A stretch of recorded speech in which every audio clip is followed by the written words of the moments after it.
There's something incredibly satisfying when you watch a group of truly racist people get their comeuppance. When things go so terribly wrong, because what you want to do is virtue signal to your side, and in this case, the modern audience. You want the modern audience to see your game, to play your game, because your game itself is very much one of the most racist games you could probably ever imagine. Hey, just very quickly before we get into the video, because this is a fun one, very quick shout out to all of the patrons of the channel that allows this channel to continue growing and continue doing what it's doing. If you want to become a patron, support the channel, and also watch videos ad-free, link is in the description down below. Enjoy the video. Bye. Of course, we're talking about Wonderful today, and it's actually insane. I'm going to give you guys a quick warning here. You're about to get your eyes blown out because dark mode isn't on archive. At least I haven't seen how to activate dark mode. But this is the game that we're talking about here. I think it's called GiantLands or something to that effect. And in their new book that they've released, this is the sort of source book or source material for the tabletop pen and paper. They say, in fact, we worked a lot with Larry Elmore, Steve Wants, and Jeff D to make the art for GiantLands more representative and inclusive. The premise? What if in the future there were no white people?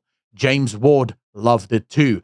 Larry always tried to sneak in people of color into his TSR art, though he was often denied his attempts to make D&D less white. So we decolonized the RPG and made a future where the USA and white people don't exist.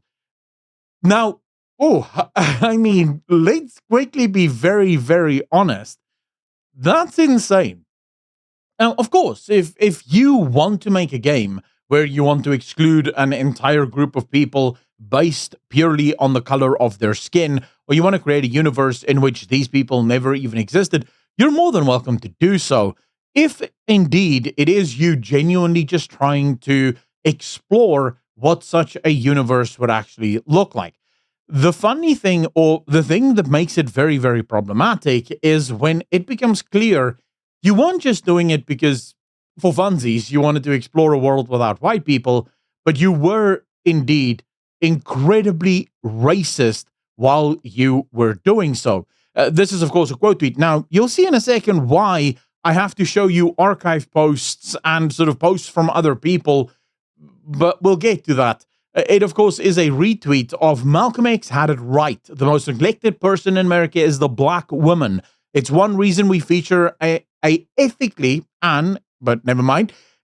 mixed black woman on the cover of our first GiantLands book, which takes place in a future North America. But, of course, America does not exist. It's only the landmass of America. So, fast forward to what they actually say officially on their X. And again, I'm showing you posts because you'll see in a second. Okay, we're a creative studio and game publisher rooted in the traditions of Lake Geneva, Wisconsin, where the RPG was born. They really, really thought that this was going to be their ticket. And it kind of makes sense why. Let's just quickly take a bit of a detour here.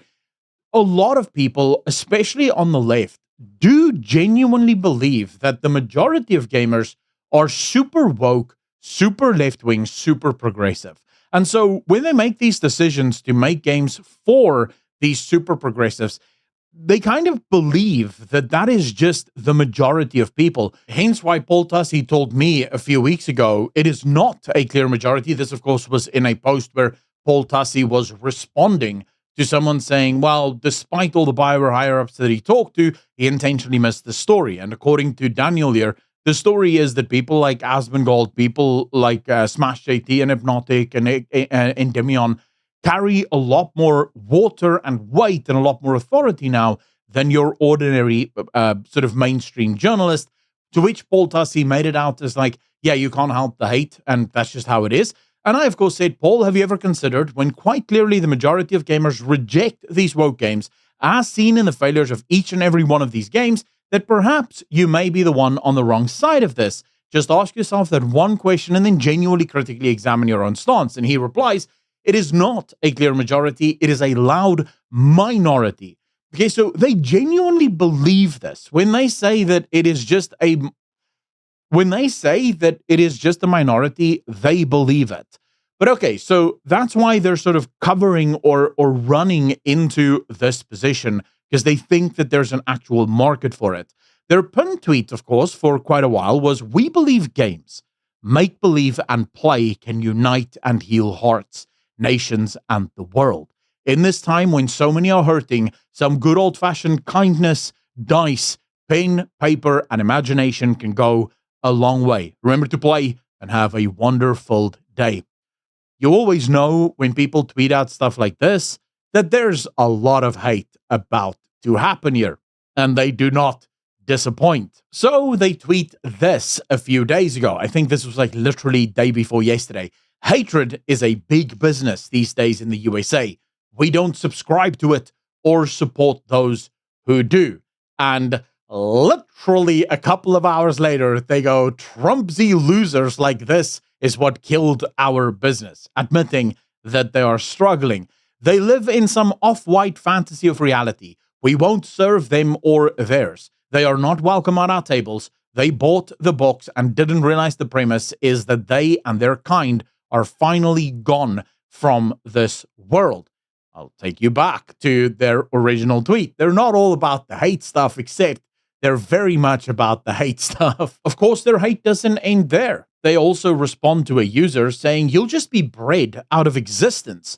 We're not like you. We'll just eliminate your seed from this earth." And I would like to again take you back to their original tweet that started this whole thing.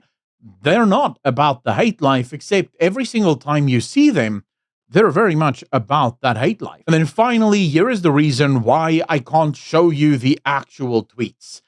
Last night, or I believe it's last night, because this morning when I woke up and I wanted to make this video, I went to their post, and this should teach me to actually just screenshot the messages, but they nuked their entire sort of library. There are none of these messages left. The first message that you get to is from April 2022, and they literally changed their name to "You a Bitch." That's it. That's their entire thing. Now, the game that they released, GiantLands, is crashing out. It is not doing well. You see, because contrary to what they believe, they are not the majority. The modern audience literally does not exist. We see it time and time again. And I'm not entirely sure what we should do to prove that to them. Like, how many games have to fail before these people realize that, oh, wait, we don't think the modern audience actually exists? I mean, just look at this, Lost Records. And I know we're sort of throwing a bunch of games in here. Lost Records is the game that I covered about 6 or 7 months ago. And if you guys remember, this is a game that is so progressive, even the trailer will make you puke, because it's all about these 4 girls going around sort of exploring the world. And there's a lot of homosexual relationships and a lot of sort of modern day discussions. And as it turns out, they're now laying off people because, well, the game didn't perform well. Ghost of New Eden sold well below expectations. Lost Records is not doing all that well. So fundamentally, their games keep failing. The mainstream or the modern audience apparently refuses to show up to play these games. And at some point, they have to start asking themselves, what if the modern audience doesn't actually exist? What if we just think that they exist when they in fact do not?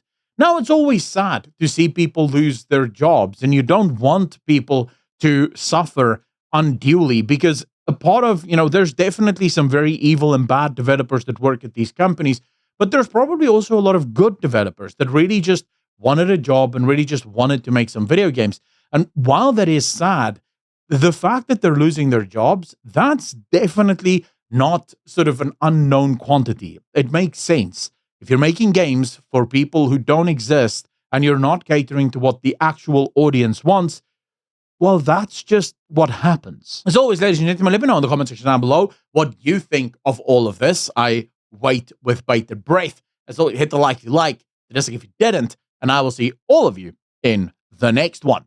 Peace.